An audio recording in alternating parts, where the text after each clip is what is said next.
আসসালামু আলাইকুম। আমি মোহাম্মদ ফারদিন খান। আমি আজকে তোমাদের ইংলিশ সেকেন্ড পেপারের আর্টিকেলসের উপর একটা লেকচার নিব। আমি কারেন্টলি বিইউপিতে বিবিএ করতেছি।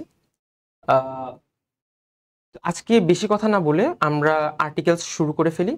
আর্টিকেলস নিয়ে যদি কিছু কথা বলা লাগে, তোমাদের এইচএসসিতে আর্টিকেলসে 5 মার্ক থাকবে। টোটাল 10টা তোমাদের আর্টিকেল ফিল আপ করতে হবে। Either A, N or the বসানো লাগবে, কোনো কিছু না হলে ক্রস বসানো লাগবে। আর্টিকেলস নিয়ে যদি আমি বলতে চাই, আর্টিকেলসের সময় সবচেয়ে বেশি যে জিনিসটা ইম্পর্টেন্ট এটা হলো তোমার মাসল মেমোরি। কারণ ইন মোস্ট কেসেস তোমার অটোমেটিক্যালি হাত দিয়ে জিনিসটা বের হওয়া লাগবে। তুমি কোনো একটা ওয়ার্ড দেখলে ওইটার সাথে কোন অ্যাপ্রোপ্রিয়েট প্রিপোজিশনটা বসতে পারে সেই জিনিসটা, এটা কিন্তু বেসিক্যালি তুমি কতখানি প্র্যাকটিস করছো বা তুমি কতদূর সম্পর্কে জানো, কি কি করছো, ওই জিনিসগুলোর উপরেই ডিপেন্ড করবে।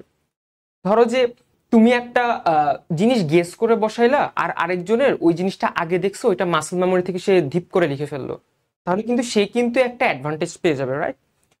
যত বেশি প্র্যাকটিস করবে আর্টিকেল, তত বেশি বের হবে। আর্টিকেল, প্রিপোজিশন, এই জিনিসগুলো সম্পূর্ণ মাসল মেমোরি থেকে। এ, এন, দা, কোথায় কি বসাবা না বসাবা, এই জিনিসগুলো তোমার তুমি যত প্র্যাকটিস করবা, যত ডে টু ডে এটার সাথে লেগে থাকবা।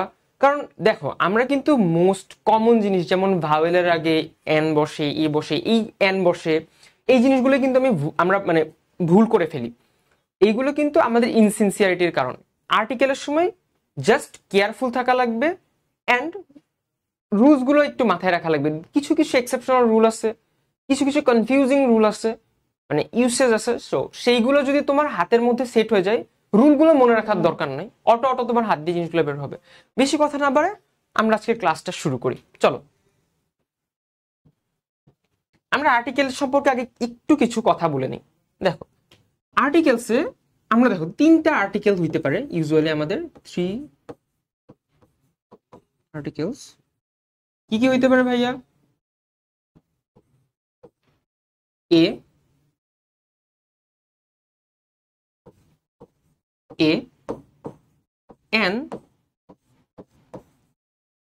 দা। ঠিক আছে, এখন এই দুইটা জিনিস বসবে কখন? এই দুইটা জিনিস বসবে যখন আমরা কোনো অনির্দিষ্ট বস্তুকে বোঝাবো, right? Like there is a chair, okay, he is an unknown person to me, এইরকম। আচ্ছা, আমরা এই দুইটা উদাহরণে লিখি। There is a chair, he is an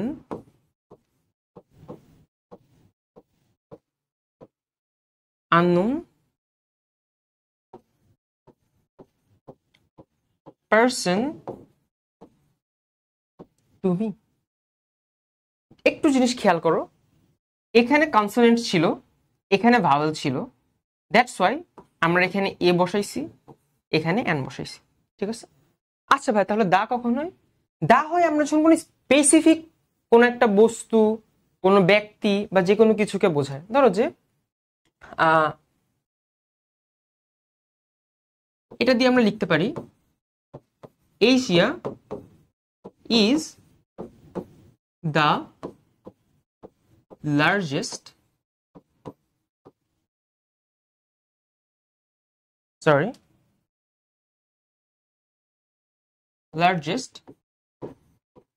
continent.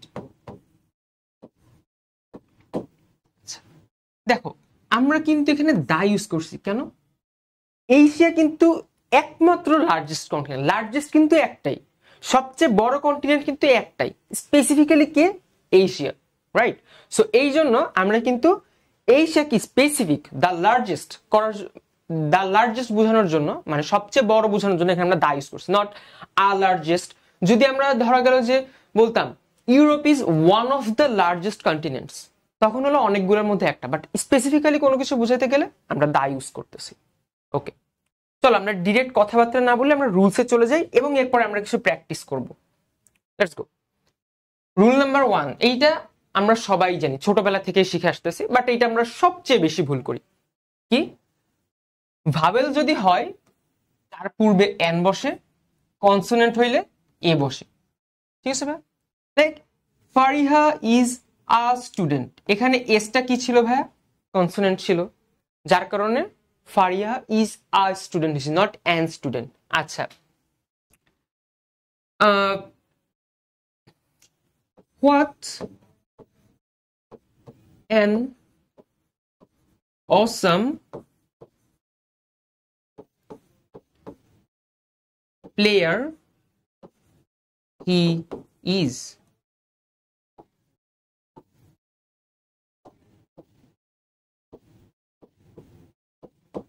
আচ্ছা দেখো এখানে অসাম, অসামের আগে আমরা কি ইউজ করছি? এন। কেন? এ একটা ভাওয়েল, বুঝে গেছে? The simplest rule. আচ্ছা, সেকেন্ড রুলে যদি আসি, এইচ এর উচ্চারণ যদি হয় মতো হয় তাহলে তো এটা নর্মাল, বাট এইচ এর উচ্চারণ যদি হয় মতো না হয়ে অ এর মতো হয়, কেমন ভাইয়া? ধরো যে আমরা যদি বলি হিট, হর্ন, এগুলোতে ভাই কিসের মতো ইউজ হচ্ছে? দেখো তো এইচ এর উচ্চারণটা কিসের মতো হচ্ছে? হয় এর মতো হচ্ছে ভাইয়া। বাট যখন আমরা বলি অনেস্ট, আমরা কিন্তু এইচ ইউজ করতেছি, নট ও। আওয়ার, এগুলোর ক্ষেত্রে আমরা কি দেখো তো ভাই অ এর মতো ইউজ হচ্ছে না? তো যখন হয় এর মতো ইউজ হবে তখন আমরা কোন আর্টিকেলটা ইউজ করব? এ। যখন অ এর মতো উচ্চারণ হবে তখন আমরা কোনটা ইউজ করব? এন। বুঝে গেছে? এখানে এটাই বুঝাইছে। দেখো, হি ইজ অ্যান অনেস্ট ম্যান, এখানে আমরা এইচ কিন্তু অ এর মতো উচ্চারিত হয়েছে, এর কারণে আমরা এখানে অ্যান ইউজ করছি। ঠিক আছে? বাট এখানে যদি এইচটা হয় এর মতো উচ্চারিত হইতো আমরা কি ইউজ করতাম ভাইয়া? এই ইউজ করতাম। Got it? এইরকম কিছু ওয়ার্ডের কথা যদি বলি আমরা, দেখো অনেস্ট হইতে পারে, আওয়ার হইতে পারে, এখানে যদি বলি অনার হইতে পারে, অনারারিয়াম হইতে পারে। সো এইরকম কিছু ওয়ার্ড আছে যেগুলো অ এর মতো উচ্চারিত হয়। এখন এইগুলোর জন্য তোমার ইংলিশের বেসিক্স কতখানি ভালো, তুমি কি উচ্চারণ করতে পারো কি পারো না, ওই ওয়ার্ডগুলোকে দেখছো কি দেখো নাই, এইগুলাই লাগবে। বুঝে গেছে? এই রুলটা তো বুঝলাম। চলো রুল নাম্বার 3 তে যাই। শুরুতে ভাওয়েল থাকা সত্ত্বেও কোন নাউনের উচ্চারণ যদি ইউ বা ওয়া এর মতো হয়, মানে বেসিক্যালি যদি বিকৃত হয়ে যায়, সেই ক্ষেত্রে এ বসবে। কি কেমন ভাইয়া? আচ্ছা দেখ, আমি যদি বলি আই স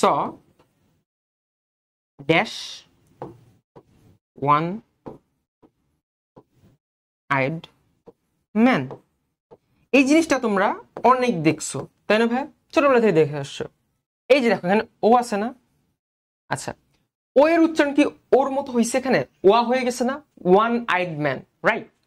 তো যখন ও এর উচ্চারণ ওয়ার মতো হয়ে গেছে, এটা এটা কিন্তু ভাওয়েল। ভাওয়েলের আগে আমরা ইউজুয়ালি কি করি? অ্যান ইউজ করি। বাট এই যে জিনিসটা যে বিকৃত হয়ে গেল, এটার সাউন্ডটা যে বিকৃত হয়ে গেল, এই জন্য আমরা এখানে এ ইউজ করব। বুঝে গেছে? এইরকম যদি কিছু আমরা কেস দেখি, ধরো যে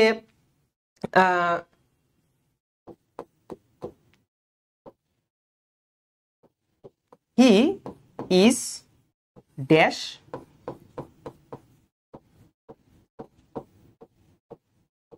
ইউরোপিয়ান। এখন দেখো তো ভাইয়া, এই যে ই, তাই না, এই ইউ, এই জিনিসটা এটা কিন্তু ভাওয়েল, ইটা কিন্তু ভাওয়েল।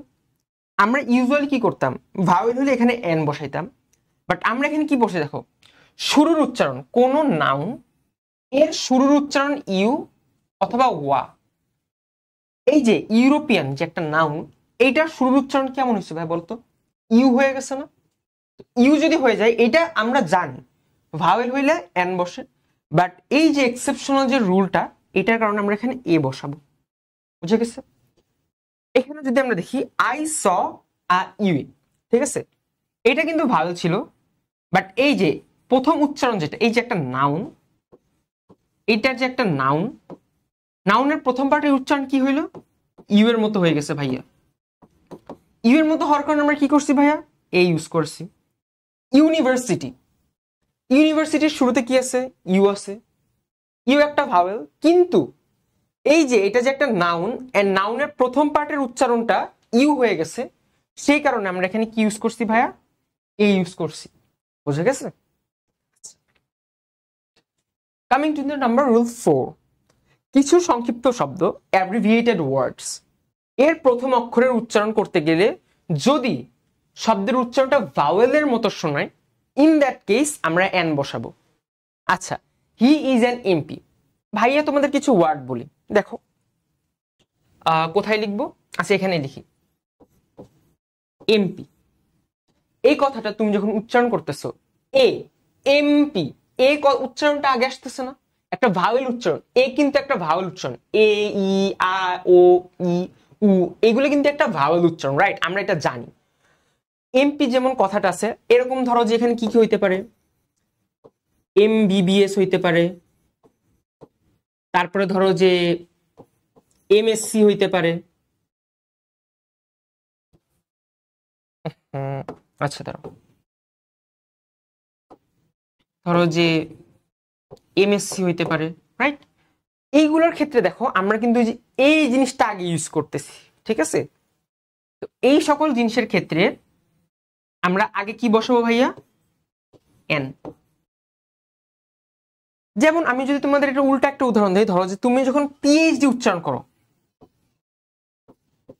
ঠিক আছে, এই জিনিসটার প্রথমে প্রথমে প আসতেছে, প কিন্তু একটা কনসোনেন্ট সাউন্ড, রাইট? সো তুমি যখন এটা ইউজ করবা, হি ইজ এ পিএইচডি, ঠিক আছে, but he is an MBBS, ঠিক আছে? He is a PhD, he is an MBBS. রুলটা বোঝা গেছে? যদি সাউন্ডটা কোনো অ্যাব্রিভিয়েটেড ওয়ার্ডের ক্ষেত্রে সাউন্ডটা যদি প্রথমে ভাওয়েল আসে, সেই ক্ষেত্রে আমরা অবশ্যই এন ইউজ করব। নেক্সট রুলে যাই, চলো। আচ্ছা, রুল নাম্বার 5 বলছে কি? এই জিনিসটা, এই রুলটা একটু বোঝার মতো। কখনো কখনো প্রিপোজিশন অর্থে এ ব্যবহৃত হয়, তখন সেই এ কে ডিসগাইজ প্রিপোজিশন বলে। এইটা একটা অ্যাডভান্স রুল, এন্ড এই জিনিসটা কোনো একবার বোর্ডে আসছিল, এন্ড আমি মনে করি ওইবার ওই জিনিসটা অনেকেই পারে নাই, কারণ এই রুলটা এইগুলোর সাথে সবাই মানে ফ্যামিলিয়ার না। একটা জিনিস দেখো, আমি যদি তোমাকে একটা কথা বলি, দ্য স্টুডেন্টস, আচ্ছা ধরো যে ভাইয়া বললাম এখানে এটা নাই, ঠিক আছে, কোনোভাবে এটা নাই, the students went on picnic. ধরো যে এই যে ব্র্যাকেট এগুলো সেগুলো কিচ্ছু নাই, এটা দিই, দাঁড়াও, এগুলো ধরো যে নাই, ঠিক আছে, the students went on picnic. তুমি কি বলবো? ভাইয়া এটা ঠিক আছে। হ্যাঁ, ভাইয়া বলবো ঠিক আছে, বাট ধরো যে এখানেই অনটাই নাই, এখানেই অনটাই নাই, বাট এইখানে ওরা কি করছে? এ দিছে শুধু। তুমি যে বলবে ভাইয়া the students went a picnic, এটা হইলো কিছু? শুনতেই কেমন জানি লাগতেছে, তাই না? বাট না ভাইয়া, এইটাই একটা রুল, এইটাকে বলে ডিসগাইজ প্রিপোজিশন। ডিসগাইজ প্রিপোজিশন হয় কি? একটা প্রিপোজিশন উঠে গিয়ে একটা আর্টিকেল বসে ওই জায়গাতে, ঠিক আছে? This is also a correct usage of grammar. The students went a picnic, বুঝে গেছে? ধরো যে কি হইতে পারে? দে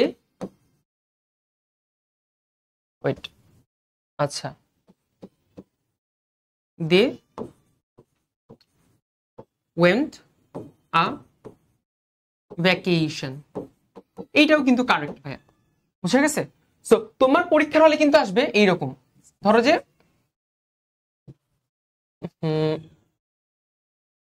যে দে ওয়েন্ট ড্যাশ পিকনিক, ধরো যে এইভাবে দিল।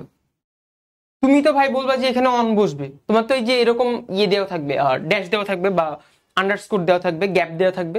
তুমি বললো যে ভাই এখানে একটা আর্টিকেল বসে কেমন? এখানে তো আমি প্রিপোজিশন বসাবো, they went on picnic, they went a picnic হয়, দে ওয়েন্ট টু পিকনিক হয়, এইরকম তুমি তুমি কনফিউজ হয়ে যাবা। এই জন্যই এই রুলটা পড়ানো, যে এইরকম কিছু যদি আর্টিকেলের মধ্যে আসে, ডিসগাইজ প্রিপোজিশনের রুল, ডোন্ট বি কনফিউজড, ওকে? আচ্ছা, রুল নাম্বার 6 আসি আমরা। সংখ্যাবাচক এক্সপ্রেশন যেমন কাপল, ডজন, স্কোর, 100, 1000, মিলিয়ন এরকম যত কিছু আছে এইগুলার পূর্বে এ বসবে। They sold a dozen of pens. He is a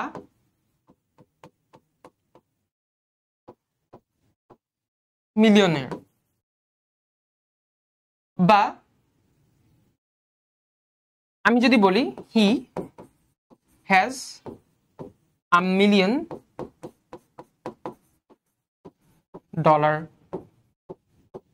But this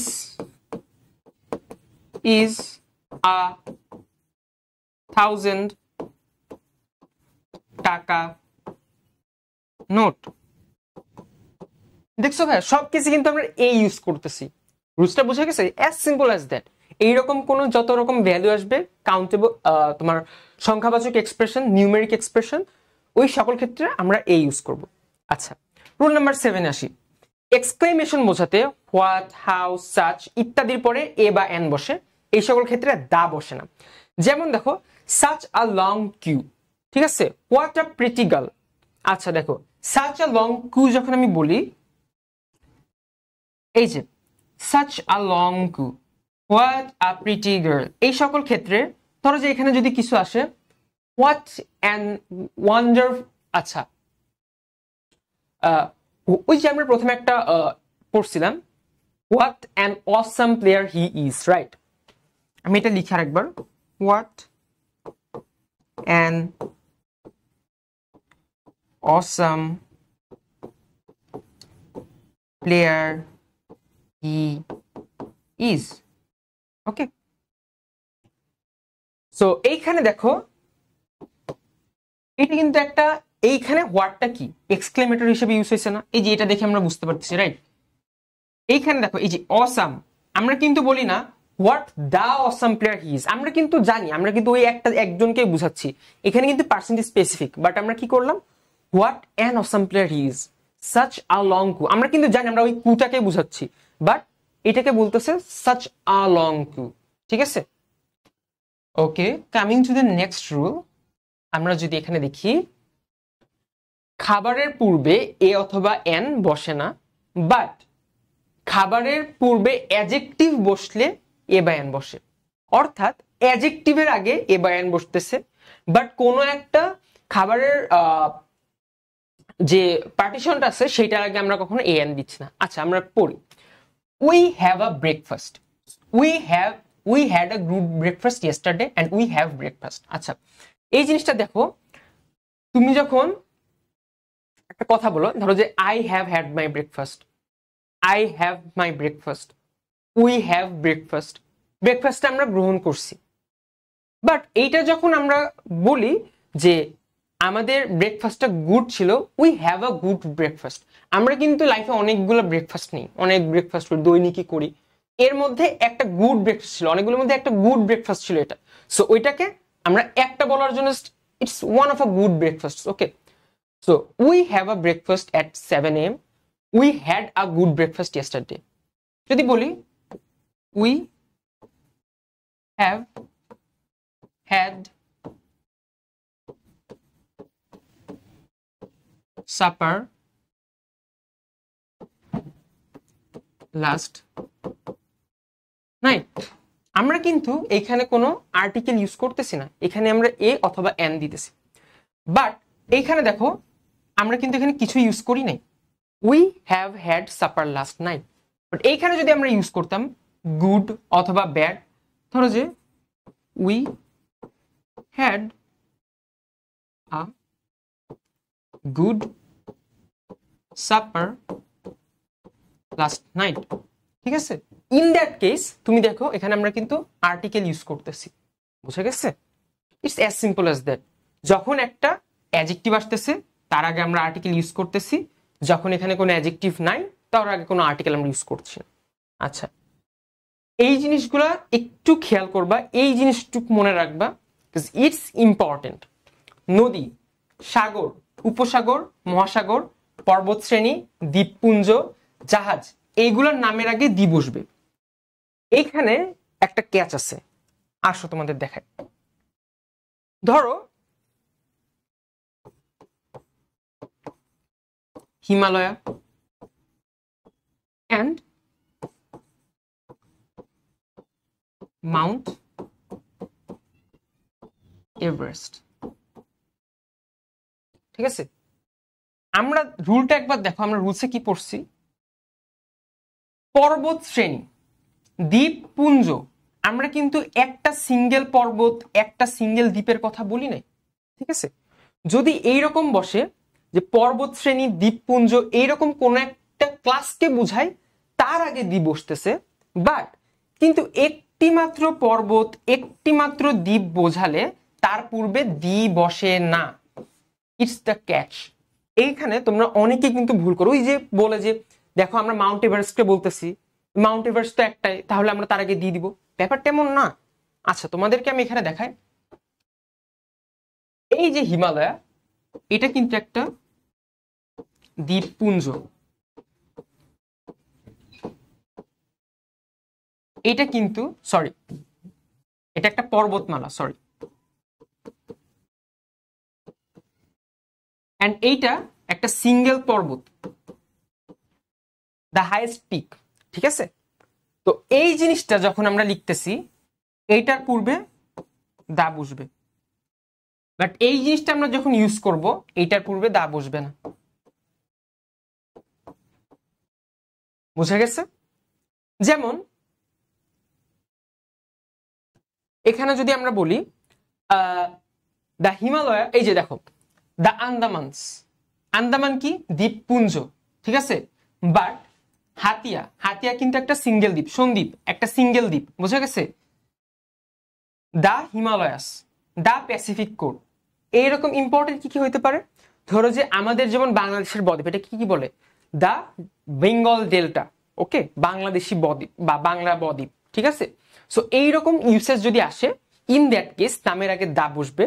but আমরা যদি বলি Mount Everest is the highest peak, ঠিক আছে, আমরা কিন্তু মাউন্ট এভারেস্টের আগে দা ইউজ করি নাই, but the Himalaya is the biggest mountain class, is the largest mountain class in the world, the Himalaya, তখন আমরা কিন্তু দা ইউজ করতেছি। কথা বোঝা গেছে? আচ্ছা, রুলস নাম্বার 11, রুলস নাম্বার 11 আমাদের কি বলছে? ধর্মগ্রন্থ, পত্রিকা, মহাকাব্য এগুলার পূর্বে দা বসবে। আচ্ছা, যেমন দা হলি কোরআন, এখানে কি হইতে পারে? কোরআন হইতে পারে। এবার দেখো দা নিউ ইয়র্ক টাইমস, ঠিক আছে, দা নিউ ইয়র্ক টাইমস হইতে পারে, দা গার্ডিয়ান হইতে পারে, দা প্রথম আলো হইতে পারে। ঠিক আছে, এগুলো কি পত্রিকা। এরপরে ধরো যে এপিক, মহাকাব্যের ইংলিশ কি ভাই? এপিক লিখে দিই, ইন কেস যদি তোমরা না জানো। এপিকের মধ্যে কি কি থাকতে পারে? ধরো যে ইলিয়াড থাকতে পারে। ঠিক আছে, তো এইরকম যে এপিক বা যাই পাবা না কেন, এই সকল জিনিসের ক্ষেত্রে নামের আগে দা বসে। আর নর্মাল যে সকল বই আছে, ধরো যে তোমার টেক্সট বুক বা there is a book on the table, কোনো আনস্পেসিফিক ক্ষেত্রে এ বসে, এ অথবা এন বসবে। আচ্ছা, একক বস্তু যেগুলো ধরো যে সিগনিফিকেন্ট ফ্যাক্টর, ধরো যে সেলেস্টিয়াল কোনো অবজেক্ট, কি হইতে পারে ভাইয়া? প্ল্যানেট হইতে পারে, স্টার্স হইতে পারে, ধূমকেতু হইতে পারে, দ্য সোলার সিস্টেম হইতে পারে, এইরকম যেরকম সিঙ্গেল অবজেক্ট আছে। এরপরে নর্থ, ইস্ট, দিক, যে কোনো দিক। এরপরে ধরো যে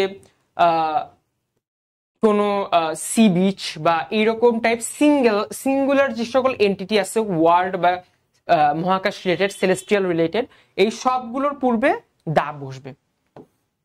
ঠিক আছে, দেখো দা সান, দা আর্থ, দা মুন, এই যে এটা একটা স্টার, এটা প্ল্যানেট, এটা একটা প্ল্যানেট। ঠিক আছে, এগুলোর আগে কিন্তু আমরা দা ইউজ করতেছি। এইগুলোই বেসিক্যালি ছিল আমাদের নর্মাল কেস। এরপরে আমরা কিছু প্র্যাকটিস করব। ঢাকা বোর্ড, আমি যেটা মনে করি 19 সালের পরে, মানে আমাদের কোভিডের পরে যে সকল আর্টিকেল আসছে, এইগুলো থেকে আমাদের রিপিট ব্যাক হওয়ার চান্স খুবই কম। বাট আগের দিকে যদি আমরা যাই, আগে যেহেতু ফুল বুক এক্সাম হইতো, অ্যান্ড তোমাদেরও ফুল বুক এক্সাম হবে, সো আমার মনে হয় আগের জিনিসগুলো প্র্যাকটিস করা তোমাদের জন্য খুব খুব ইম্পর্টেন্ট। অ্যান্ড সেই জন্য আমাদের বিদ্যালয় থেকে তোমাদের একটা প্র্যাকটিস শিটও দেওয়া হবে। অ্যান্ড ওইটা যদি তোমরা ভালো মতো প্র্যাকটিস করতে পারো, এখানে সম্ভবত আমি 70টার মতো আর্টিকেলসের প্র্যাকটিস ইনক্লুড করছি। ওইটা যদি তোমরা ঠিক মতো প্র্যাকটিস করতে পারো, আমার মনে হয় যে তোমরা এখন যেই লেভেলেই থাকো না কেন এক্সামে বসার মতো একটা স্ট্রেংথ তোমরা পেয়ে যাবা। ঠিক আছে, ঢাকা বোর্ড 19-এর এইটার যদি আমরা দেখি, dash parliament house of Bangladesh. বাংলাদেশের পার্লামেন্ট হাউস কয়টা ভাইয়া বলতো? একটা, the one specific, right? So আমরা এখানে কি ইউজ করবো ভাইয়া? The parliament house of Bangladesh is dash exquisitely design building. Exquisitely, এখানে কি কোনো, এখানে ভাওয়েল আছে, বাট ভাওয়েল কি কোনোভাবে মডিফাইড হয়েছে? এটার উচ্চারণ কি বিকৃত হয়েছে? না ভাইয়া। সো আমরা এখানে simply an exquisitely designed building. In fact, it is dash wonder of modern architecture. There is the catch. দেখো, it is dash wonder, এই যে এটা একটা নাউন, ঠিক আছে, এইটার প্রথম উচ্চারণটা কি হয়েছে ভাইয়া বলো তো? ওয়া, ওয়ান্ডার। ঠিক আছে, সো এইটার জন্য আমরা এখানে কি ইউজ করবো ভাইয়া? এ, সোজা কথা, of modern architecture and technology. It is one of, এটা তো মুখ দিয়ে বেরোচ্ছে, one of the largest, ঠিক আছে, one of the largest and most spectacular parliament buildings in world. কয়টা ভাই? একটা, in the world। এটা তো জানি আমরা, কেউ in a world লিখবো না, সোজা কথা। It is dash highly expensive building, consonant, কনসোনেন্টের আগে a, dash maintenance cost of the parliament. ঠিক আছে, এখন দেখো এখানে কিন্তু ওই পার্লামেন্টটার একটা স্পেসিফিক মেইনটেনেন্স কস্টের কথা বুঝাইছে। এরকম না যে আমাদের পার্লামেন্ট 10টা আছে, 10টার আলাদা আলাদা মেইনটেনেন্স কস্ট আছে, একটাই parliament and it has a specific maintenance cost. ঠিক আছে, সো এখানে কি হবে? The maintenance cost of the parliament house is about 50 million টাকা per year. It's a huge amount. An American architect, এখানে কি তোমার কি মনে হচ্ছে? an American architect কোন একটা নামের আগে a an the, a Louis Kahn, of course না, এন লুইস খান, এটাও তো হবে না, দা লুইস খান। আমরা জানি উনি স্পেসিফিক, বাট উনার এই নামের আগে কোনো দা আসবে না। সো আমরা এটা কি দিব? Cross. Louis I Kahn designed this a building হয় কখনো না, এই দিসটাই কিন্তু মডিফাই করে দিচ্ছে, এই বিল্ডিংটারে কিন্তু এই দিসটাই মডিফাই করে দিচ্ছে, right? So cross. Every day many dash visitor come to visit the building. এখন তোমরা অনেকে করতে কি, everyday many visitor comes to visit the building, এটাই তো বেশি মেক সেন্স করতেছে, রাইট? এখানে দেখো তো ভাইয়া কি বলছে, এখানে কি দেখো তো কি বলছে, এই জিনিসটাকে সিঙ্গুলার একটা বুঝাচ্ছে না? যে এখানে এই জিনিসটা একটা সিঙ্গেল ভিজিটরকে বুঝাচ্ছে না? কারণ এই ভিজিটর যদি সিঙ্গেল হয় তাহলে তো এখানে কামস হবে। একটা জিনিস দেখো, তোমরা এই রুলটা পড়ছো না কখনো? এটা দিয়ে একটা সিঙ্গেল মানুষকে বুঝাই,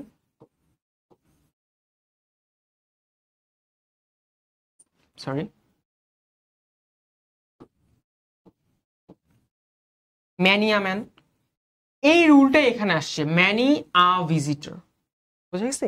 ম্যানি আ ভিজিটর কামস, এই জিনিসটা একটা সিঙ্গেল ভিজিটরকে বোঝাচ্ছে, comes to visit the building. ঠিক আছে, আচ্ছা আমরা যাই নেক্সটটার মধ্যে যাই, চলো। Barishal board 2019 and Jessore board 2019।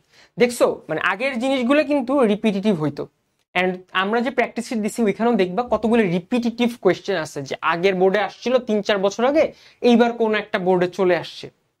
তো আমরা ওইটা এক্সপেক্ট করব না, আমাদের মানে এক্সপেক্টেন্সি থাকবে আমাদের যেভাবেই দিক না কেন কঠিন হলেও জানে আমরা এখান থেকে 5 মার্ক নিয়ে বের হয়ে আসতে পারি।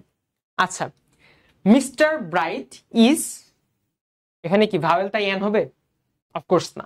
আমরা কি জানি, এখানে ইউ বা ওয়ার মতো উচ্চারণ হয়ে গেছে, একটা নাউনের ফার্স্ট উচ্চারণ ইউ বা ওয়ার মতো হয়েছে, সো এটা হবে এ। অ্যাজ হি ইজ, দেখো এইখানে ভাওয়েল আছে ইংলিশম্যান, ইয়ের উচ্চারণ কেমন হয়েছে? ইয়ের মতোই হয়েছে, ইংলিশম্যান। তো আমরা এখানে কি দিব? এন, ভাওয়েলের আগে এন বসবে। হি নোস ড্যাশ ওয়েল, এখানেও কিন্তু ভাওয়েল আছে, বাট আমরা কি কিছু দিই? হি নোস ইংলিশ, আমি বলি হি নোস আ ইংলিশ ওয়েল, অফকোর্স না। ইংলিশটাকে কি, এটা একটা ল্যাঙ্গুয়েজ বোঝাচ্ছে না? এটা একটা language. He knows an English, of course না। ইংলিশ একটা specific language, he knows the English well না, ভাষা বা ভাষাভাষীর পূর্বে দা বসে না। একটা জিনিস তোমাকে দেখাই, দা Japanese are very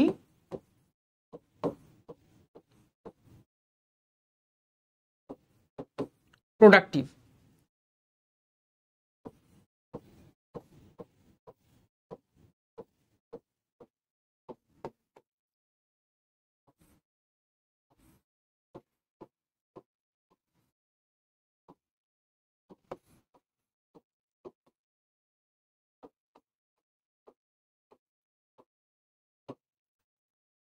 the Japanese are very productive, এইটাকে কি বুঝাচ্ছে বলো তো ভাইয়া? জাতি, আমরা কি জানি জাতি বা রেস সম্প্রদায় এগুলোর আগে তা বসে, কিন্তু এটা কি ভাইয়া বলো তো? ভাষা, ভাষার পূর্বে দা বসে না। বুঝে গেছে ভাইয়া? আচ্ছা, so he knows English very well. আচ্ছা, he is dash honourable to everyone though he is dash one eyed man. আচ্ছা, হি ইজ, এখানে কিন্তু বলে নাই পার্সন। যদি বলতো হি ইজ ড্যাশ অনারেবল পার্সন, তা আমরা বলতাম কি হি is an honourable person. But এখানে আমরা দেখতেছি হি is dash honourable, he is just honourable, he is honourable. আমরা এটা বুঝতেই পারতেছি, right? Two everyone though he is, কি হবে বলতো? এখানে আমরা একটু আগে শিখছি a one eyed man. One day having, এখানে দেখো এসওএস হইল গিয়া মানে একটা সার্ভিস টাইপ। সো বেসিক্যালি এখানে তুমি দা ইউজ করতে পারো, একটা সার্ভিস, স্পেসিফিক সার্ভিস। বাট আমরা দেখো, আমরা কিন্তু একটু আগে একটা রুলও শিখছি, কি যে প্রথম উচ্চারণটা যদি ভাওয়েলের মতো হয়, এইটা একটা কি দেখো এসওএস, তাই না? এসওএস তিনটাই বড় হাতের। সো এটা কি একটা ভাইয়া? এটা একটা abbreviated word, right? Abbreviated word. So abbreviated ওয়ার্ডের প্রথম উচ্চারণ কি হচ্ছে এ, এসওএস, তাই না? তাহলে এখানে কি তুমি এনও ইউজ করতে পারবা। দেখো এখানে কিন্তু দুইটাই আছে অ্যান্সার, এন অথবা দা, তুমি দুইটাই ইউজ করতে পারবা, কোনো সমস্যা নেই। আচ্ছা, তারপর আমরা এগুলো একটু কেটে ফেলি, তাহলে এটা আরেকটু ক্লিন লাগবে আমাদের জন্য। আচ্ছা, let's go. The SOS, he went to dash USA. দেখো হি ওয়েন্ট টু, আচ্ছা এটা কি দেশ না ভাইয়া? একটা দেশ না? আমি একটু কি বললাম ভাই, দেশের আগে কি বসে? ধরো যে আমি যদি বলি ইউএসএ, ইউকে, নেটো, বা ধরো যে এরকম যে সকল কথা আছে, কোন স্পেসিফিক কয়েকটা দেশ নিয়ে কোনো একটা অর্গানাইজেশন হলে, বা কোনো কতগুলো মানে প্রভিন্স মিলে একটা হলো গিয়ে সার্বভৌম কোন একটা তোমার রিজিয়ন যদি দাঁড়ায়, তো ওই জায়গাটাকে ধরো যে ইউএসএ তে কি 51টার মতো প্রভিন্স আছে, ইউকে তে কি 4টার মতো হলো আলাদা মানে এন্টিটি আছে, যাদের কিনা আলাদা গভর্নেন্সও আছে, রাইট? সো এইরকম ক্ষেত্রেও এগুলোর আগেও দা বসে, ঠিক আছে? কোন দেশ হোক, কোন দেশের সমষ্টি হোক, এরকম কোন অর্গানাইজেশন হোক, এগুলোর পূর্বেও দা বসবে। বুঝে গেছে? আচ্ছা, ওকে, দেখো so the US, he went to, এখানে আমরা কি দিব? The USA. আচ্ছা, his brother Johnson living there joint, কি হয় বলতো? The army. আমরা এটা ছোট থেকেই জানি, আর্মির আগে দা বসে, it's the specific organisation. He is, এখানে কি হবে? Dash younger of the two brothers. দেখো ও কিন্তু একা ইয়াঙ্গার না ভাইয়া, হি ইজ দা, স্পেসিফিক্যালি এই দুইজনের মধ্যে, দুইজন ব্রাদারের মধ্যে ও কিন্তু ইয়াঙ্গার, স্পেসিফিক ভাবে ও। So he is the younger of the two brothers. এমন ভাবে ইয়া নাই যে ইয়াঙ্গেস্ট বলে নাই, সুপারলেটিভ নাই, সেজন্য দা দিব না। জাস্ট ফিল ইট ব্রো, তুমি এটা বুঝতেই পারবা। He is the younger of the two, দুইজনের মধ্যে এ যদি অর্ডার হয়, ও ও কিন্তু একাই younger, right? When Mr. Bright met his brother, he could not but shed tears. আমরা জানি shed tears একটা জাস্ট ফ্রেজ, এটার মধ্যে কোনো কিছু আসার প্রশ্নই ওঠে না। আচ্ছা, নেক্সট আমাদের এই তিনটাই ছিল আমাদের এখানে টোটাল। সো এখানে আমরা একটা মিস করছি, Chittagong board 2019। What is patriotism? It is a Nobel virtue. এটা আমরা জানি, টিচিং, প্যাট্রিয়টিজম এগুলো একটা নোবেল ভার্চু। নোবেল ভার্চুর আগে আমরা এ দিই consonant.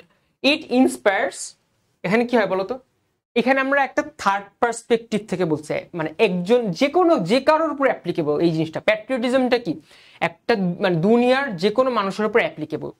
It inspires a man to dedicate his life to the freedom and development of his country. আমরা বুঝতে পারছি অফ হিজ কান্ট্রি বলছে, এখানে এ এন দা আসার কোনো যুক্তি আসে না। আচ্ছা, a man without patriotism is no better. আমরা দেখো এখানে একজন নিয়ে কথা বলতেছি, সো আমরা এখানে এই দেই, a man without patriotism is no better than a beast. Third person থেকে বলতেছি, একজন মানুষকে একজন পশুর সাথে তুলনা করা হয়েছে যার মধ্যে প্যাট্রিয়টিজম নাই। A true patriot is honored by his countrymen.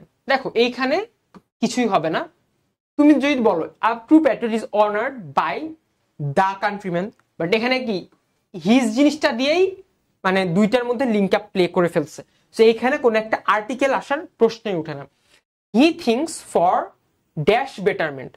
Betterment কিন্তু মানে একটা মানে গ্রুপ অফ ওয়ার্ডকে বোঝাচ্ছে, একটা গ্রুপ অফ অ্যাকশনকে বোঝাচ্ছে, যে এই অ্যাকশনগুলো নিলে ওই কান্ট্রির জন্য বেটারমেন্ট হবে, ওই কান্ট্রির জন্য এটা মানে ইটস আ ওয়েলফেয়ার ট্রেড হবে ওই কান্ট্রির জন্য। সো এই জিনিসটাকে স্পেসিফিক বোঝাচ্ছে, সো আমরা এখানে দা ইউজ করবো। He thinks for the betterment, it's not for a betterment. He thinks for the betterment of his country on, এটা তো আমরা জানি on the contrary, on the contrary এটা আমরা জানি যে এটা একটা মানে এটা আমরা ছোট থেকে পড়ে আসছি, in Liu of, on the contrary, ঠিক আছে? তো dash আনপ্যাট্রিয়টিক man things only of his own interest. আচ্ছা, আমরা এতক্ষণ প্যাট্রিয়টিক ম্যান বলছি, এখন আনপ্যাট্রিয়টিক আসছে জন্য আমরা এন দিছি। এখানে কেউ স্পেসিফিক না, সো আমরা দা ইউজ করি নাই। An unpatriotic man thinks only of his own interest, those who die for the country.